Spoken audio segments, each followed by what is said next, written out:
Donc, ñu ngi fii ci seen pharmacie bio de la société donc de Dina Farm International mu nekk donc ay produits yu am solo ni ngeen ko gisee nii yii yëpp c'est des compléments alimentaires yoo xam ni dafay prévenir feebar mais aussi dafay faj feebar. bu ngeen xoolee lii mi ngi nekk sirop chlorophylle bi ñi ngi ko defaree ci alfalfa plus jus de guarana donc boo gisee sirop chlorophylle bi ak li nga xam ne moom mooy le comprimé yi Ginkgo biloba mu nekk ñaari produits phares yu am solo ñu boole ci aussi benn café Tongat Ali nga xam ni nit ki bu fekkee dafa adhéré ci entreprise bu Dina Farm dañ koy jox donc ñetti produits yi mu nekk produit yu am solo. sirop chlorophylle bi yaakaar naa ni sànq ci présentation bi présenté nañ ko fii largement donc ak comprimé yi Ginkgo bi ak aussi café Tongat Ali mu nekk ay produits yoo xam ni am na solo lool ci dunduk doonu aadama. sirop bi kon buñ ci ñëwaatee tuuti rek dina raxas deret ba mu set dina dindi lépp loo xam ne ay xeetu tooke la ci yaramu doomu aadama dinay faciliter aussi la bonne circulation sanguine voire même daf koy daal di réguler mais baax na trop ci ay xeetu ballonnement ay constipation yemul ci loolu mais sirop chlorophylle aussi dafay jouer un rôle antidiabétique la parce que dafay wàcce le taux de glucose excessif dafay joxe aussi oxygène bi nga xamante ni moom la yaxam bi gën a soxla moom sirop chlorophylle antiseptique la dafay nettoyer mais aussi dafay wéral lépp loo xam ne ay xeetu dagg-dagg la wala ay xeetu góom wala lépp loo xam ne dafa jëm ci wàllum estomac moom sirop chlorophylle noonu la ci baaxee. nekk na aussi produit bu am solo boo xam ni baax na trop ci képp kuy sàkku xam-xam ndax dafay neexal xel bu baax donc ku koy faral di jëfandikoo daal sa esprit dinay faral di neex mais aussi dina ko tranquilliser. comprimé yi Ginkgo bi aussi sàng maa ngi koy wax nekk na produit bu am solo boo xam ni dafay dëgëral nit. Ginkgo biloba bi mu jugee garab la goo xam ne mën na dund ba lu ëpp ñeenti junni at te garab gi dara du ci sikk ba tax nit ku koy jëfandikoo aussi noonu ngay mel maanaam da ngay résister da ngay am gudd fan. bokk na ci sax bombardement yi américains yi defoon en Nagasaki ak Hiroshima en 1945 benn garab gi rek moom moo fa desoon doon résister kon loolu day firnde encore li ñuy wax rek ci résistance am mais aussi lépp luy diabète lépp luy asthme lépp luy problème wu circulation sanguine mais lépp lu jëm aussi ci wàllum asthme nekk na produit bu ci efficace lool. Tongat Ali kii moom mooy xaritu gaañ ñi amul mbañeel bu dee ci jigéen yi bëgg nañ ko bu dee ci góor ñi aussi bëgg nañ ko donc 4 dans 1 ñeenti mbir lan boole defar ci benn xeetu café. non seulement l'aspect délicieux est très important muy neexaay bi nga xamante ni da nga koy naan di ko sentir mais aussi bu ñu jëlee effet thérapeutique aussi je peux dire que nekk na produit bu am solo ak vertu yi nga xamante ni yëpp moom la lambool. kii tey par exemple lépp lu lay metti boo naanee mu sedd antidouleur la tey boo amee bopp buy metti nga amee tànk yu metti il suffit juste rek nga jël benn café nga tàngal ndox def ci café bi nga yëngal nga daal di naan très simple à préparer da ngay gis ni kat coono bi moom dafay daal di wàcc automatiquement. Tongat Ali yamul ci loolu mais lépp luy xeetu estomac lépp luy sibru palu donc c'est Tongat Ali je peux dire que c'est le meilleur. faiblesse sexuelle góor ñi aussi néew kattan donc Tongat Ali aussi nekk na encore bu ci am solo boo koy jëfandikoo yàlla mën na la musal ci ay xeetu cancer ak yeneen xeetu feebar yu bon yëpp aussi boo ko dee faral di naan daal da ngay ànd ak sa esprit tranquille donc mu nekk donc produit boo xam ne dafay joxe aussi performance endurance performance moo tax sportif yi aussi bëgg nañ ko trop tey bu fekkee da ngay pratiquer le sport quelle que soit la nature donc nekk na produit boo xam ni da lay gën a dolli performance ak endurance ba képp koo xam ne rek yaa ngi course ak moom wala lépp lu ngeen bokk di def rek bu fekkee yaa ngi jëfandikoo Tongat Ali da la ci may ndam. donc produit bi aussi moom mooy le café Ganoderma à base du champignon Ganoderma moom aussi boo xoolee 4 dans 1 la association yi muy le champignon Ganoderma ak un peu de pourcentage caféine les produits laitiers ak la canne à sucre mu nekk aussi un produit naturel boo xam ne efficace na trop rawatina ci ay xeetu soj wala ay xeetu allergie wala képp koo xam ne da nga amee sinusite. man par exemple avant may dugg ci société bi dama amee woon sinusite mais ci produit bi ci laa traité ba aujourd'hui fàtt naa ko lépp luy allergie noonu la ci efficace booy fekkee da ngay faral di fatt yu xaw a metti problème respiration fexeel di jëfandikoo le café Ganoderma mais aussi yamul ci loolu ay ballonnement ay constipation ay hémorroïdes donc ba ci ay xeetu grippe noonu la ci efficace il suffit juste rek nga naan ci benn sachet rek nga daal di gis li nga xamante ni moom lañ lay expliquer. kii moom lañ tuddee Maharani bi boo gisee li ñu ci defar nii mi ngi nekk benn ren bu njëkkoon ci ay 17e siècle mën nañ ni soxnay buur yi rek ñoom ñoo ci amoon accès, mais aujourd'hui alhamdulilah ak société bu Dina Farm jigéen ju ci nekk rek war na koy mën di jëfandikoo. C'est un produit exclusivement pour la femme jigéen rek moom moo koy faral di jëfandikoo, mais dafay defaraat jigéen bu baax ci formam ci taaram ci organisme jigéen lépp luy problème gynécologique bu fekkee ni ku jigéen mi ngi koy jëfandikoo dina ko daal di rétablir. jigéen gi xam dafa amee infertilité sëy na lu yàgg mënul fexe ba am doom na jëfandikoo Maharani. Yamul ci loolu ki nga xam ne dafa am un problème de cycle bi régulé wul normalul na faral di jëfandikoo Maharani. Maharani bi yamul ci loolu ay problème fibrome ay problème kyste ba ci ñi nga xamante ni sax duñ faral di sentir seen bopp ci seen biir néegu sëy Maharani est la solution la pour jigéen ñi. Aussi traitement pour toutes les femmes. Donc produit bi mooy café Fatima, vous en avez pas? Voilà, donc le Dinori qui c'est un produit miraculeux. moo tax ñu tuddi ko the new miracle product kii mën nañ lépp lay faj lépp tout nit ki nga xam dafa dem sax ba amee cancer wala mu amee sax sida virus yooyu noonu la ci produit bi efficace moom Dinori. ndoxum siti c'est le meilleur produit. am na ñoo xam ne dañuy ñëw fii seen yaram yi dem ba seen deru yaram yi dem ba yàqu il suffit juste ñu jox leen Dinori rek dafay daal di régler problème bi yépp. kon problème mu ndoxum siti ak problème mu virus Fatima général xeetu tumeur yi nekk ci yaram yépp booy faral di jëfandikoo moom Dinori bi di nga ci mën a mucc. noonu la baaxee aussi ci les maladies cardiovasculaires. nekk na produit bu am solo ci lépp loo xam ne ay xeetu ndoxum siti la wala ay xeetu cancer wala koo xam ne du faral di nelaw guddi gi wala du amee appétit donc Dinori c'est un excellent produit. Il y a aussi le Noni Plus T qui graisse yi lay dindi graisse cholestérol wàññeeku bu baax kon dañ ko classé sax fi ni classé les amaigrissements. ñu ñëw encore ci mangoustan bi produit bu am solo la ñi ngi ko defaree ci lu mat ñaar fukki xeetu ingrédients ak juróom-ñett 28 composants moom la mangoustan composé wu. produit bi nit ku dem ba feebar ba sonn lool xamunul lu ko jot ñu faj mu të soo ñëwee rek buñ ko joxee da ngay daal di gis day am saafara. donc cholestérol bi réguler circulation sanguine bi renforcer ko aussi en vitamine jox ko aussi de l'énergie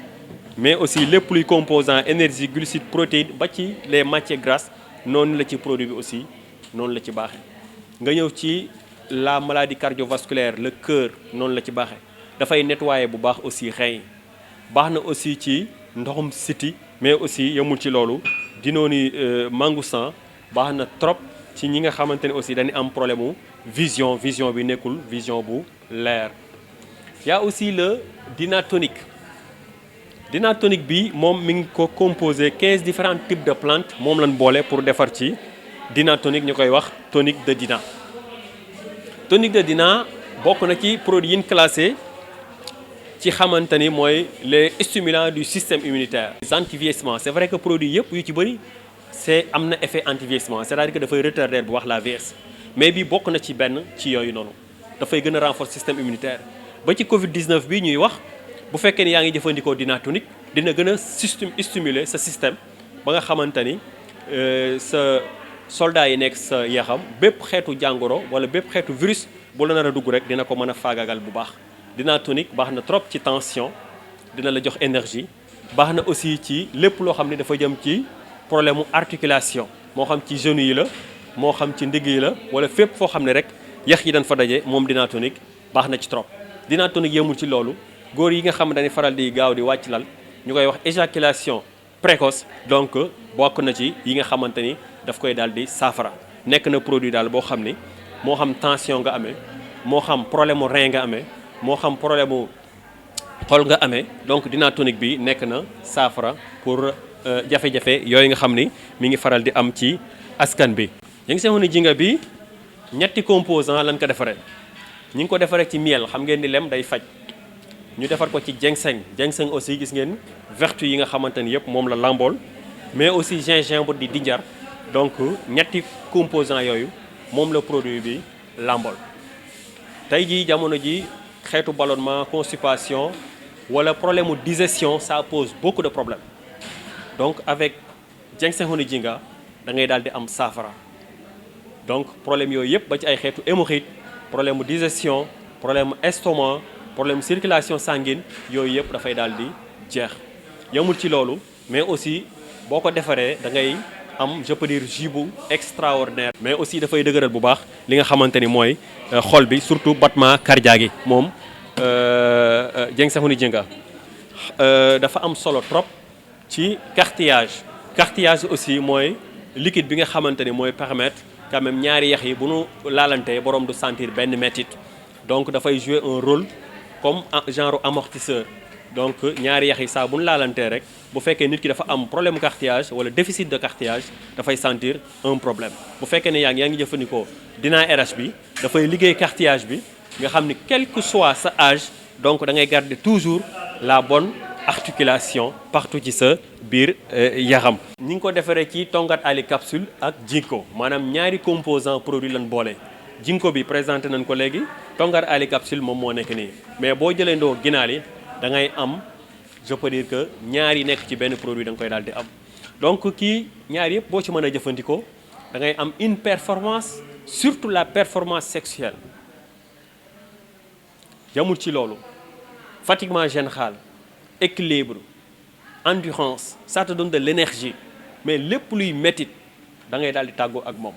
da ngay ànd aussi ak sa esprit dafay dalal bu baax sa cerveau aussi dañuy dem ba amee sax ay xeetu hémorroïde daf leen di gën a dimbali bu baax a baax a baax a baax am nañ fii aussi Dina Séronois dina maye karaw Dina Séronois aussi baax na trop ci réguler les urines surtout góor ñi nga xamante ni dañuy faral di am le gonflement ou bien le gonflement de la prostate je peux dire maanaam boo koy faral di jëfandikoo dafay téye prostate bi ba prostate bi du màgg l'agrandissement je voulais dire tantôt l'agrandissement de la prostate sooy jëfandikoo Dina Séronois dafay bloquer bu baax prostate bi ba prostate bi du màgg prostate organe la bu naturel chez l'homme à partir de 40 ans dafay commencer di màgg jëfandikoowul dara day dem ba daf koy tëj des fois pour mu tuur ndox ça pose beaucoup de problèmes bu fekkee nag dem na ba jéggi day wax dañ koy mujj defal une opération chirurgicale mais avec votre produit Dina Séronois loolu daf koy daal di régler sans problème kon donc prévention la pour képp koo xam ne rek góor nga koy faral di jëfandikoo rawatina ñi nga xamante ni yegg nañ ci 40 ans vitamine C Dina C 100 bi vitamine la bu lay jox vitamine C bi nga xam bi encore soxla rawatina ci wàllum énergie mais ci liy raxas deret fexe ba aussi dolli aussi deret bi yemul ci loolu dafay stimuler bu baax encore le système immunitaire d'ailleurs même ci biir Covid bi dañu conseiller nit ñi ñuy faral di jëfandikoo la vitamine C donc avec Dina Farm am ngeen donc la vitamine C naturelle. le thé vert comprimé bi ñu bëri xamuñu njariñ bi mais buñ ko xamoon dinañ koy faral di consommer parce que thé vert dafa baax trop ci la maladie cardiovasculaire soo koy jëfandikoo di nga mën a mucc ci lépp luy feebaru xol AVC soo koy jëfandikoo di nga ci mën a mucc thé vert bi dina dindi cholestérol dina dindi aussi lépp loo xam ne ay xeetu graisse la thé vert comprimé soo koy jëfandikoo donc daf lay gën a jox énergie nekk na produit bu am solo boo xam ni dafa baax lool aussi ci ay xeetu infection ak infection bu mu mën a doon muy jigéen ñi faral di amee infection baax na trop ñuy faral di jëfandikoo le thé vert comprimé. Il y a ce qu'on appelle le chardon de Marie ou bien chardon de lait kii produit bu extraordinaire la ñi nga xam dañu am problème hépatite ñi am ay jafe-jafe au niveau du foie moo xam hépatite A la B wala quelle que soit beneen façon hépatite bu mën a doon voici un excellent produit pour foie bi dina ko protéger dina aar foie bi ba foie bi du am problème et en cas de menace en cas d'attaque il faudra totalement conseiller le chardon de lait mu nekk produit bu am solo boo xam ne aussi société bu Dina Farm andil na leen ko. gis nga société bu Dina Farm lépp naturel la ci gàncax ci lay dox xam ngeen ni soja lu am solo la mu nekk produit boo xam ne tey boo amee xale mu nekk tout temps di jàng wala quel que soit son âge il faut conseiller xale boobu muy faral di jëfandikoo soja bi lu bëri dafay gën a neexal xelu xale mais yemul ci xale rek jigéen aussi noonu la baaxee ci hormone jigéen ci forme jigéen ci taaru jigéen mais aussi yemul ci loolu góor aussi mën na koy jëfandikoo parce que baax na trop ci cellules yi nekk ci yaram bi yëpp. moo nekk ginseng capsule ginseng capsule bu ngeen ko xoolee bu baax dafa mel ni ku yor jëmmu doomu aadama moom aussi bokk na ci garab yi nga xamante ni garab yu doy waar la yu yéeme yoo xam ne bari na lool lu muy faj ci nit ki gis nga ko ni dafa amee ay cër mu mel ni dafa amee sax yaram donc gis nga ko loxo yi ak yaram bi ak tànk yi je peux dire reen bi noonu lay mel donc mu nekk garab goo xam ne mi ngi am ci continent asiatique bi bari loolu lu muy faj ci wàllum xeetu tension wàllum diabète wàllum je peux dire même asthme mais ñi amee problème mu cardiovasculaire donc c'est un excellent produit bu ñu leen di conseiller jëmul ci loolu ñi am problème mu cycle muy jigéen wala ñi amee problème mu infertilité te moom ñaari boor yëpp la ma ne infertilité jigéen wala infertilité góor donc c'est un excellent produit boo xam ni disponible na ci stock bu société bu Dina Farm donc lii ay xeetu café la kii mélange de entre ginkgo ak ginseng la mu nekk aussi café bu am solo boo xam ni bari na lu mu làmbool ki nga ñëw fii mu nekk le café thé vert café donc thé vert café moom aussi nekk na produit bu am solo boo xam ne dafa amaale ganoderma y a aussi le café maca bi dañ koy tuddee maca mais c'est une association entre le café entre maca poudre maca ak même tongat ali nga xam ne moom lañ doon présenté sànq donc mu nekk produit boo xam ni am na solo lool à base de café mais dafay réguler la tension baax na ci ñi nga xamante ni duñ faral di lekk duñ amee appétit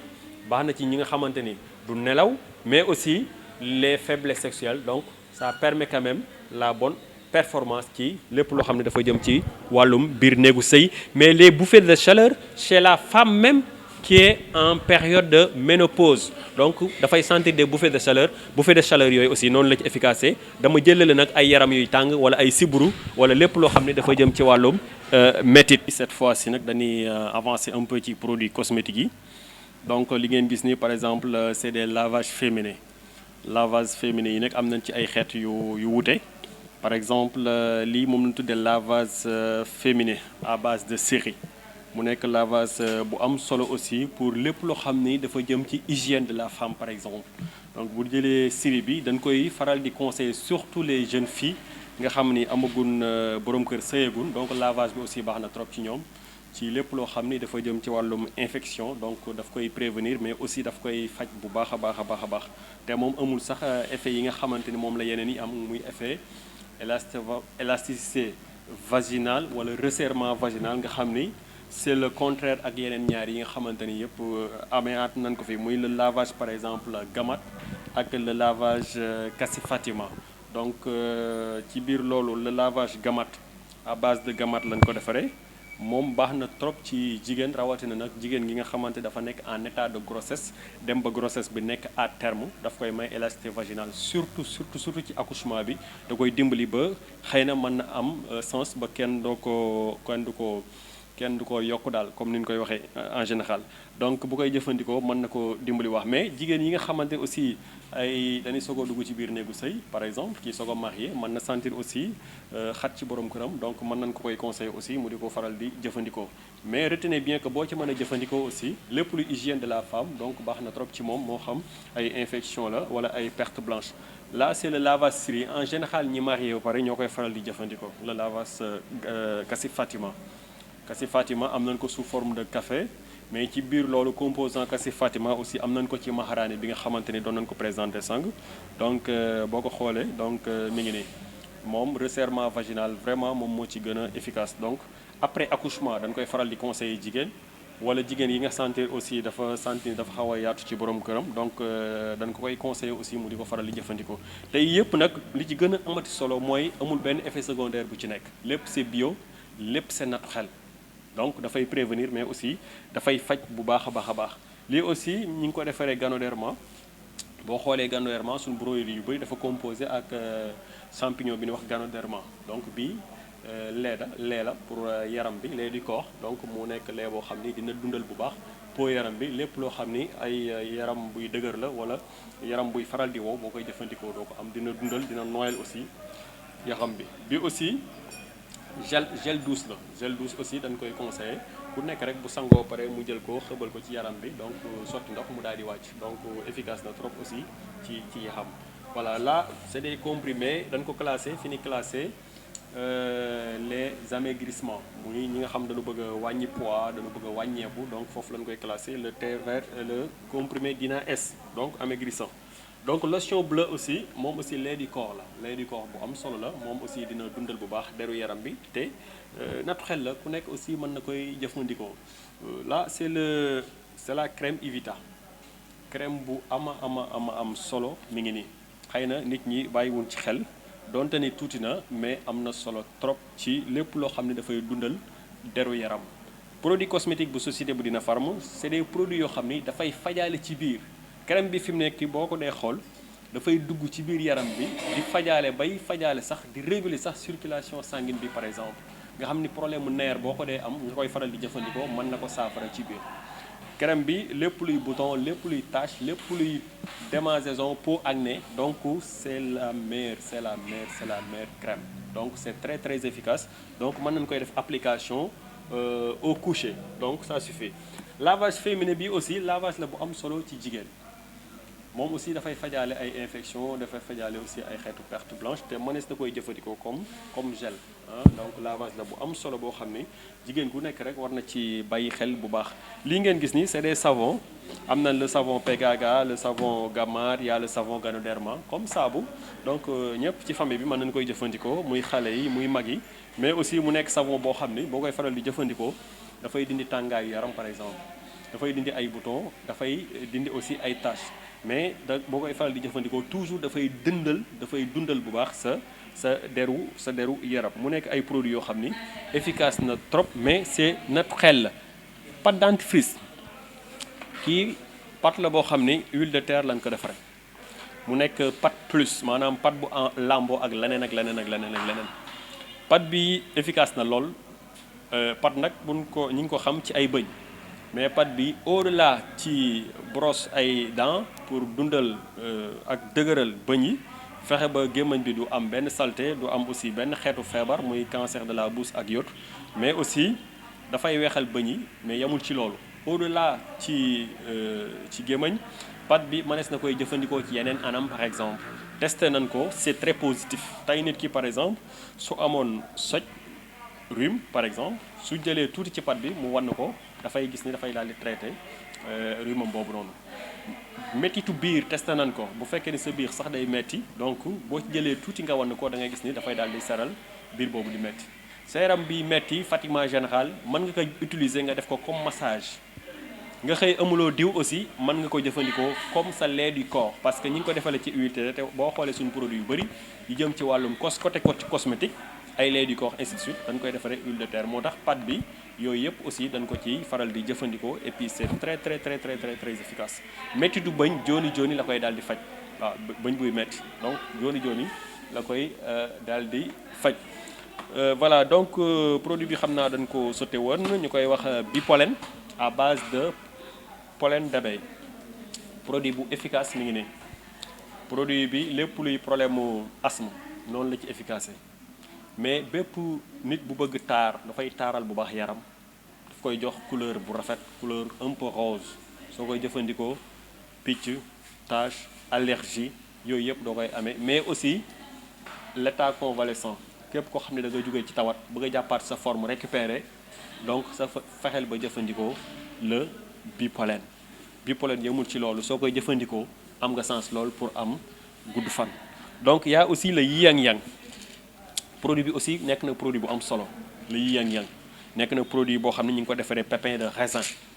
donc efficace na trop ci lépp loo xam ni c'est la maladie cardiovasculaire c'est un produit boo xam ne dafay retarder bu baax la vieillesse nga xam ne boo koy jëfandikoo doo gaaw di màggat mais aussi dafay wàcce bu baax le taux de glucose maanaam dafay diminuer bu baax suukar bi nga xamante ni dafay